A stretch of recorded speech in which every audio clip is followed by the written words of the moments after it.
investor friends, I'm Michellemarki, and if you're investing in the stock market, have you ever wondered how many stocks or ETFs or index funds you should own to have enough diversification so that you don't have all of your eggs in one basket? Well, Warren Buffett answers this question as to how much diversification you need and what he recommends 99% of people to do in a speech that he gave at the University of Florida in 1998. And if you appreciate investing content like this, please be sure to like and subscribe to my video and YouTube channel. And let's listen to Warren Buffett, one of the greatest investors of all time. The question is about diversification, and I've got a dual answer to that. If you are not a professional investor, if your goal is not to manage money in such a way as to get a significantly better return than the world, then I believe in extreme diversification. I mean, so I believe 98 or 99%, maybe more than 99% of people who invest should extensively diversify and not trade. So that leads them to an index fund type of decision with very low costs, because all they're going to do is own a part of America, and they made a decision that owning a part of America is worthwhile. I don't quarrel with that at all. That is the way they should approach it, unless they want to bring an intensity to the game to make a decision and start evaluating businesses. But once you're in the business of evaluating businesses, and you decide that you're going to bring the effort and intensity and time involved to get that job done, then I think that diversification is a terrible mistake to any degree. And I got asked that question when I was at SunTrust the other day. And if you really know businesses, you probably shouldn't own more than 6 of them. I mean, if you can identify 6 wonderful businesses, that is all the diversification you need, and you're going to make a lot of money. And I will guarantee you that going into a 7th one is going to, rather than putting more money in your first one, it's got to be a terrible mistake. Very few people have gotten rich on their 7th best idea, but a lot of people have gotten rich on their best idea. So I would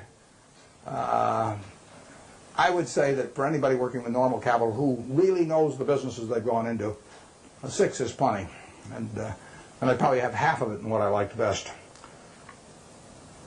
I don't diversify personally. I mean, all the people I know that have done well, with the exception of we mentioned Walter Schloss earlier. Walter diversifies a lot. He owns a little of everything.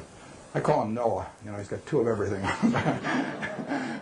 And the irony about Warren Buffett guaranteeing that going into your 7th best idea is going to be a terrible mistake is the fact that he seemed to have made this mistake himself when, if we look at Berkshire Hathaway's 1998 annual report in their top 7 holdings that are listed alphabetically, number 7 on this list is Wells Fargo, which Warren Buffett expressed his extreme disappointment in that led to Berkshire selling out of Wells Fargo entirely in early 2022. And so this reinforces his sentiment about how maybe if you're going to invest carefully in only 6 stocks, that's all you need to do, but definitely make sure you check out the management and how the business is really being run so that you don't make the same mistake that Buffett felt like he made with Wells Fargo.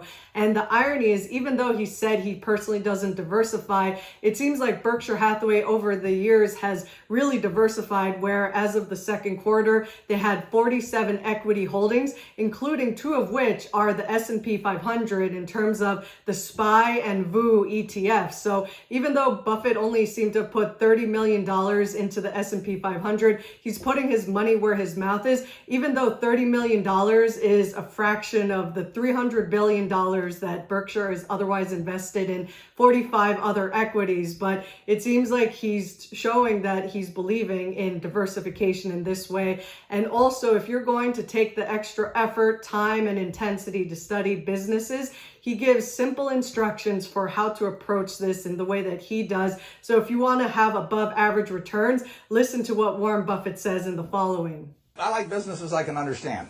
We'll start with that. That narrows it down about 90%. I mean, there are all kinds of things I don't understand, but fortunately, there's enough I do understand. And you got this big, wide world out there. Almost every company's publicly owned. So you got all American business practically available to you. Now, to start with, it doesn't make sense to go with things that you think you can understand, but you can understand some things. I can understand this. I mean, you can understand this. Anybody can understand this. I mean, this is a product that basically hasn't been changed much. They've added the cherry, but since 1886 or whatever it was, and it's a simple business. It's not an easy business. I don't want a business that's easy for competitors. So I want a business with a moat around it. I want a very valuable castle in the middle, and then I want I want the Duke who's in charge of that castle to be honest and hardworking and able. And then I want a big moat around the castle. And that moat can be various things. The moat in a business like our auto insurance business at Geico is low cost.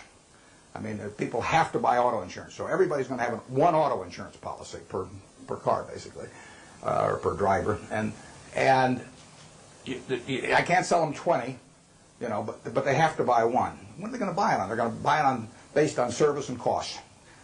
Most people will assume the service is fairly identical among companies or close enough. So they're going to do it on cost. So I got to be the low-cost producer. That's my moat. To the extent my costs get further lower than the other guy, I've thrown a couple of sharks into the moat. You know, but all the time, if you've got a wonderful castle, there are people out there who are going to try and attack it and take it away from you. And I want a castle that I can understand, but I want a castle with a moat around it. 30 years ago, Eastman Kodak's moat was just as wide as Coca-Cola's moat. I mean, if you were going to take a picture of your 6-month-old baby, and you're going to want to look at that picture 20 years from now, and you're going to want to look at it 50 years from now, and you're never going to get a chance. I mean, you're not a professional photographer so that you can evaluate what's going to look good 20 or 50 years ago. What is in your mind about that photography company is what counts, because they are promising you that the picture you take today is going to be terrific to look at 20 or 30 or 50 years from now about something that's very important to you, maybe your own child or whatever it may be. Well, Kodak had that in spades 30 years ago. They owned that. They had what I call share of mind. Forget about share of market, share of mind. They had something in everybody's mind around the country, around the world, with a little yellow box and everything, that said Kodak is the best. That's priceless. They've lost some of that. They haven't lost it all, and it's not due to George Fisher, who runs it. George is doing a great job. But they let that moat narrow. They let Fuji come and start narrowing the moat in various ways. They let them get into the Olympics and take away that special aspect that only Kodak was fit to photograph the Olympics. So Fuji gets there, and immediately in people's minds, Fuji becomes more at a parity with Kodak. You haven't seen that with Coke. Coke's moat is wider now than it was 30 years ago. You can't see the moat day by day, but every time, you know, the infrastructure gets built in some country that isn't yet profitable for Coke, but will be 20 years from now, the moat is widening a little bit. Things are all the time changing that moat in one direction or the other. 10 years from now, you can see the difference. Our managers of the businesses we run, I've got one message to them, you know, which is to widen the moat. And we want to throw crocodiles and sharks and everything else, gators, I guess, into the moat to keep away competitors. And that comes about through service. It comes about through quality of product. It comes about through cost. It comes about sometimes through patents. It comes about through real estate location. So that's the business I'm looking for. Now, what kind of businesses am I going to find like that? Well, I'm going to find them in simple products, because I'm not going to be able to figure out what the moat's going to look like for Oracle or Lotus or Microsoft 10 years from now.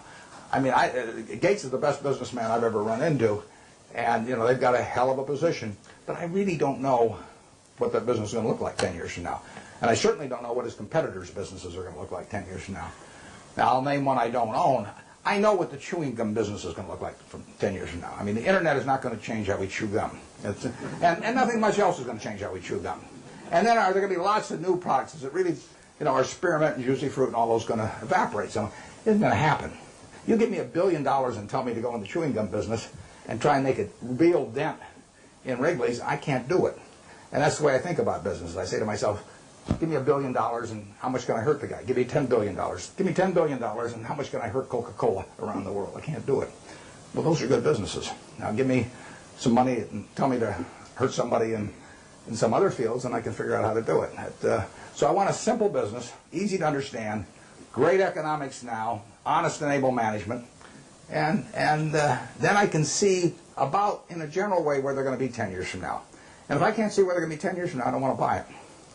Basically, I don't want to buy any stock where if they close the New York Stock Exchange tomorrow for 5 years, I won't be happy owning it. I buy a farm and I don't get a quote on it for 5 years, and I'm happy if the farm does okay. You know, I buy an apartment house, don't get a quote on it for 5 years, I'm happy if the apartment house produces the returns that I expect. But people buy a stock and they look at the price the next morning and they decide whether they're doing well or not doing well. It's crazy, because they're buying a piece of a business. That's what Graham, the most fundamental part of what he taught me. You know, you're not buying a stock, you're buying a part ownership in a business. You will do well if the business does well, and if you didn't pay a totally silly price. And that's what it's all about. And you ought to buy businesses you understand. Just like if you're buying farms, you ought to buy farms you understand. It's not complicated. In calling this Graham Buffett, I mean, it's just pure Graham. I was very fortunate because I picked up a book when I was 19. I got interested in stocks when I was about 6 or 7, and I bought my first stock when I was 11, but I was playing around with all this stuff. I had charts and volume, and I'm making all kinds of technical calculations and everything, and then I picked up a little book, and it just said that you're not buying some little ticker symbol that bounces around every day. You're buying a part of the business. And as soon as I started thinking about it that way, everything else followed. Very simple. So we buy businesses we think we can understand. There's no one here that can't understand the Coca-Cola company. I would say there's no one here that can understand some new internet company. And I said at the annual meeting this year that if I were teaching a class in business school on the final exam, I would pass out the information on an internet company and ask each student to value it. And anybody that gave me an answer, I'd flunk. I don't know how to do it. The question is large caps versus small caps and why large caps overperform. I don't know the answer to that. We don't think, we don't care whether companies large cap, giant cap, middle cap, small cap, micro cap. It doesn't make any difference. I mean, the only question to us is, can we understand the business? Do we like the people running it? And does it sell for a price that is attractive? From my personal standpoint, running Berkshire now, because we've got pro forma for Gen Re, I don't know what we have, maybe 75 or 80 billion dollars to invest, and I only want to invest in about 5 things. So I'm really limited to very big companies. But if I were investing $100,000, I wouldn't care whether something was large cap or small cap or anything. I would just look for businesses I understood.